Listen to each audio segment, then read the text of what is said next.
Remember to click subscribe and notification button for more Appa's video. Cooking Appa. Hi, this is Cooking Appa. Today Appa is going to make pork rib curry. Yeah, so very simple. I have approximately about 500-600 grams of pork ribs here. I did not blanch it. Usually if I use pork rib for other purposes, I will blanch, but for curry, I think it's fine because the broth is strong enough to cover all any gamey smell even if it has. So I only marinated, I washed it and marinated with a little bit of salt. Some will marinate with some curry powder as well. Up to you, no problem. There's no rules in Appa's kitchen. Then what else do we need? I'll be eating with a lot of potato. I always mix up between potato and tomato. So this is potato, about 4 pieces cut into half.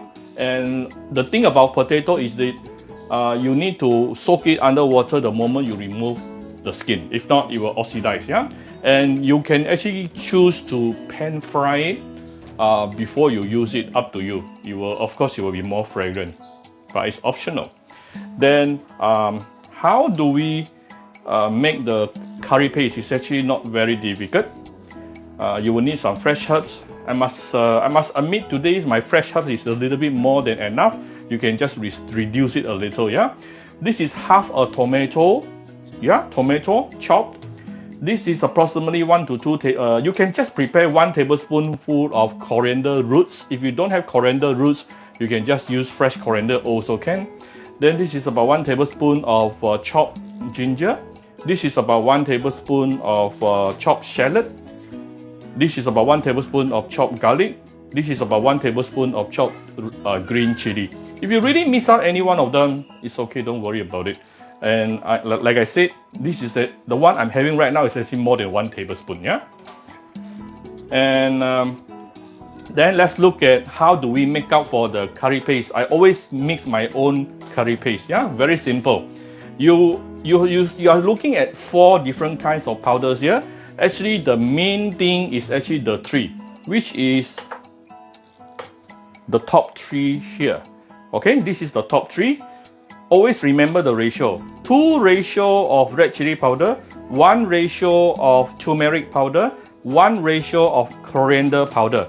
These 3 will give you curry paste. Okay, this is the basis of the curry paste. And if you prefer it to be more reddish in color, add more red chili paste. If you prefer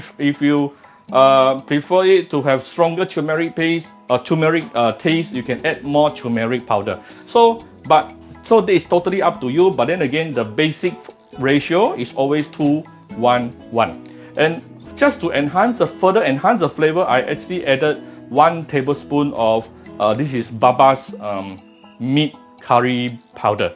Okay, this is optional. Then we will need some curry leaves. Even without curry leaves, these 3 things will already give you a very nice curry flavor. And this is the other half of my tomato, cut into bigger chunk. And of course, we will need some coconut milk. I will be using about half a pack. This is, I still have half a pack from this. This is already opened by my mother-in-law to make kaya this morning. Okay, making curry, only the pre-preparation part will be a bit longer, and the cooking part is actually very fast. About at least 5 tablespoons of vegetable oil to start with.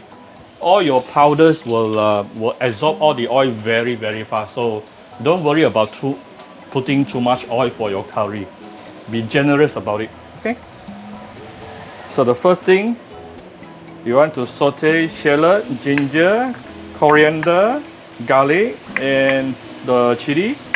We put in the chopped tomato a bit later.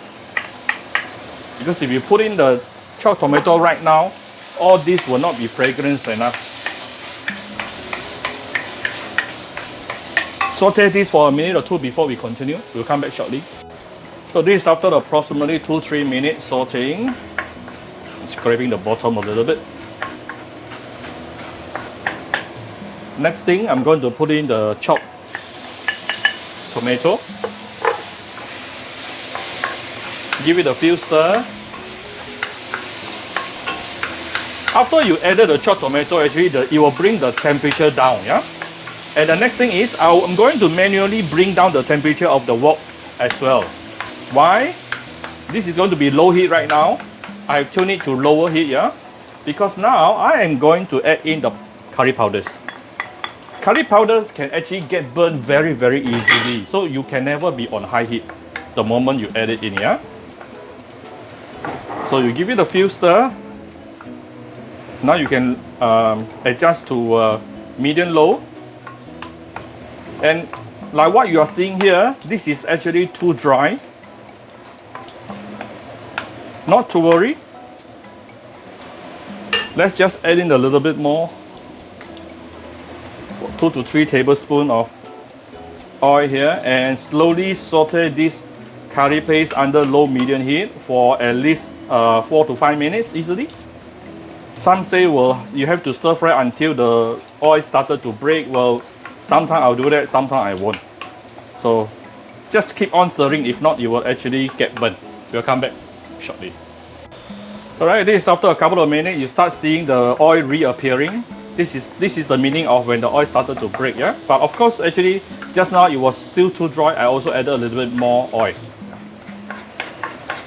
So basically our curry paste is ready. So if you prepare a lot of curry paste, basically you can also take out some like this and keep it inside, keep it in the fridge for some other day to stir fry some other thing also can.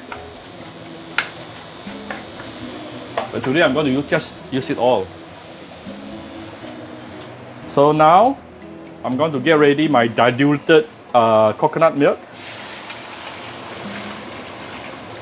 Diluted meaning you add it quite a lot of water, yeah, to dilute the coconut milk. Now you can raise the heat.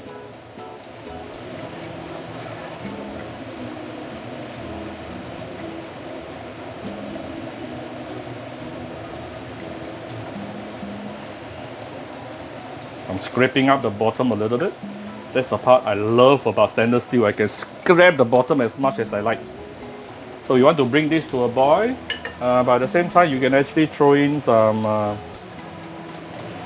curry leaves,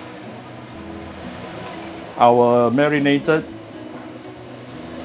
pork, ribs, sorry.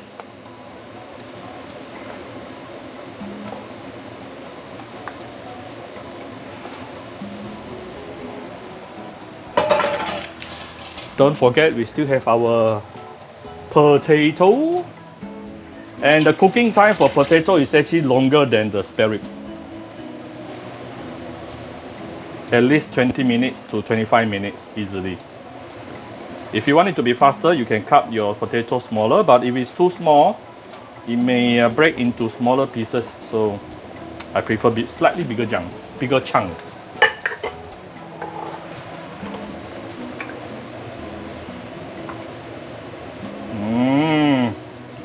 Look how beautiful it is.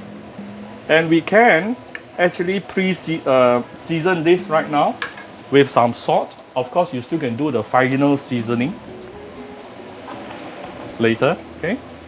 I'm going to put in about 1 teaspoon of salt to start with. And some sugar.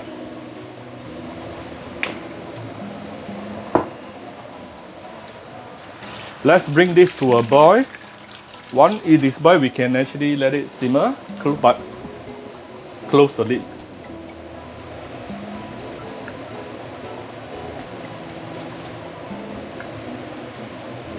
Ooh.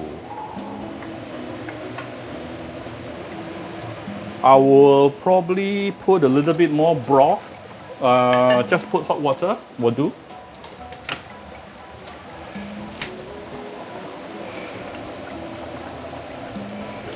Right?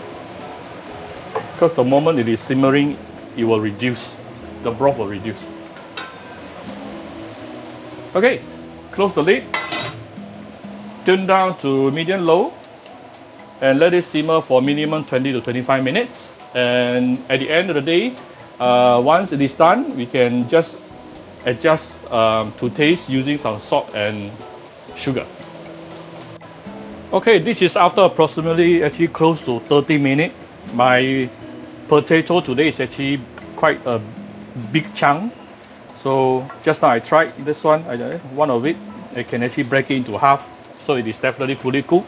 And the gravy here is the curry gravy is very thick.